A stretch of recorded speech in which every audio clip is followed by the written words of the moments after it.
اللهم صل على محمد وآل محمد. A'udhu billahi minash shaitanir rajim, bismillahir rahmanir rahim, en el nombre de Dios el clemente, el misericordioso, la paz de Dios sea con todos sus profetas, desde Adán hasta Muhammad, salawatullah wa salamu alayhim ajma'in. Continuando con el tema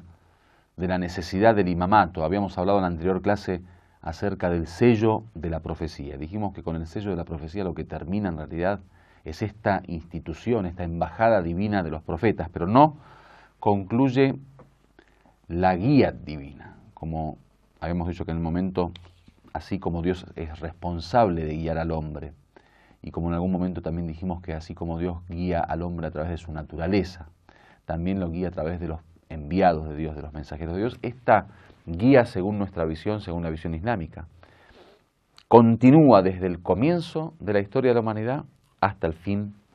de la historia de la humanidad. Con respecto al tema del imamato, que es esta nueva etapa de la historia después de la profecía, hay dos pruebas o argumentos racionales fundamentales para comprender y percibir la importancia, o más allá de la importancia, la necesidad de la existencia del imam después del profeta. Lo primero tiene que ver con la misma sharia o la ley islámica que el profeta promovía. Ustedes saben muy bien que esta ley el profeta durante 23 años la estableció de una forma paulatina. Si nosotros vemos la historia del Islam en los primeros tiempos, el profeta vivió 23 años con su comunidad, 13 de los cuales los vivió en Meca y 10 en Medina. Durante los 13 años de Meca, el profeta ni siquiera comenzó a hablar de la sharia, de la ley, de la legislación y de las normas. No habló de las obligaciones y de las prohibiciones, ni de los temas preferibles, ni de las cuestiones fundamentales de la ley, de los pecados, ni nada de eso. El profeta se dedicó únicamente a contrarrestar esta cuestión del politeísmo, de la asociación a otros dioses, de la adoración a ídolos, la idolatría, y fue una lucha constante frente a esa cultura. Es decir, que la primera etapa de la existencia del profeta, como enviado de Dios,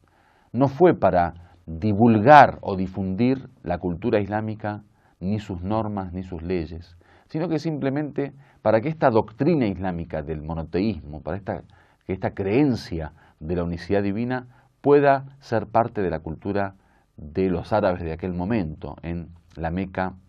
de los primeros días del Islam. Entonces está muy claro que durante los primeros 13 años el profeta no pudo dedicarse a la difusión del Islam, sino que se dedicó de hecho a erradicar la antigua cultura politeísta e idólatra para establecer una nueva cultura monoteísta y de unidad. Los 10 años que pasó en Medina, el profeta justamente creó la primer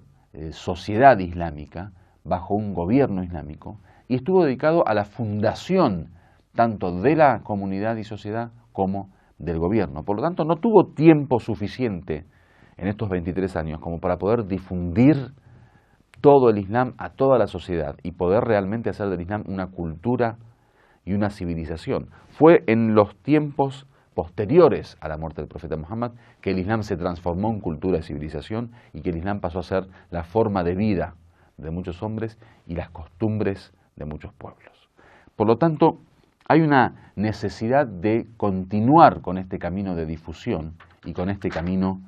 de proteger la sharia o las leyes, o sea, esta ley islámica que Dios había planteado a través del Corán y de la tradición profética, necesita de quien la proteja, quien la desarrolle en la comunidad, en la sociedad, quien la transforme en una cultura y quien la difunda, porque además de ello sabemos muy bien que en esto de la herencia cultural hay una necesidad de difusión de los valores de una cultura, de los principios, de las costumbres, para que las próximas generaciones estén en contacto con la misma cultura. Por lo tanto, el imamato es justamente esta continuidad a esta labor profética, a este rol del profeta de justamente hacer llegar el mensaje a la comunidad y poder de alguna manera detallar todas estas cuestiones que aparecen en la ley. Si bien el profeta estableció el Corán y su tradición como base para la construcción de la sociedad, no tuvo el tiempo suficiente como para poder desarrollarlo de tal modo que se transforme en una sociedad netamente islámica. Entonces, así como el profeta ha propuesto las bases de la construcción de esta sociedad, los imames y el imamato fueron los encargados de darle continuidad a esto y de permitir un desarrollo, una culturización, una concientización y un adoctrinamiento a la sociedad para que puedan vivir como realmente comunidad islámica. El segundo argumento tiene que ver ya no con el tema de la difusión de la religión o con el tema de establecer una cultura islámica en la sociedad, sino con el tema de la administración de la sociedad. Ustedes saben muy bien que según nuestra visión, y de acá el tema de la unión entre lo sagrado y lo profano, o la política y la religión, o la iglesia y el Estado, digamos que en nuestra cultura occidental se suele conocer como iglesia y Estado.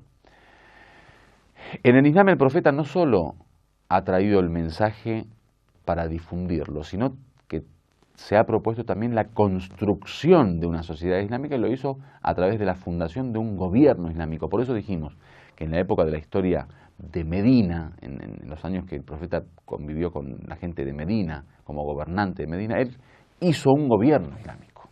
O sea, se dedicó a organizar a la sociedad bajo las normas del Islam y a ser quien administraba ese gobierno. Entonces, hay un rol fundamental operativo o ejecutivo, digamos, que no tiene que ver simplemente con el tema de la difusión y de la enseñanza, o sea, como guía y ejemplo y modelo, sino que además hay un rol operativo y ejecutivo del profeta que también va a llevar, digamos, esta responsabilidad el imam que viene después. Por eso que nosotros creemos que hay una gran responsabilidad del gobernante islámico. Y es por ello que existe en la escuela Shia, en la escuela de Ahlul Bayt, esta idea del imamato como aquel que va a encargarse de la continuación o le va a dar continuidad a este proyecto de gobierno islámico. Ustedes imaginen que en aquella época estaban los imperios que significaban un gran desafío, una gran amenaza para el Islam, como el imperio persa, por ejemplo, o el bizantino, y los mismos desafíos y amenazas internas en el grupo de los hipócritas, por ejemplo, de la comunidad islámica, que de alguna manera significaban una gran piedra en el camino del desarrollo del Islam y los musulmanes de aquella época.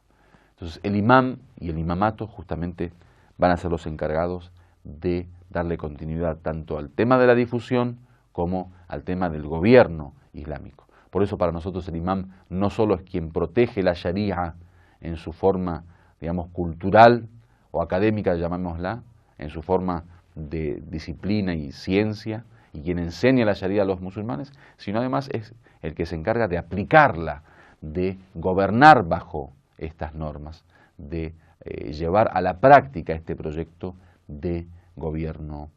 islámico, de gobierno divino, basado en la ley de Dios. Entonces, estos son los dos argumentos que tenemos racionalmente hablando y basados también en hechos históricos que nos dicen y nos hablan de la necesidad del imamato después del sello de la profecía. Walhamdulillahi Rabbil Alamin.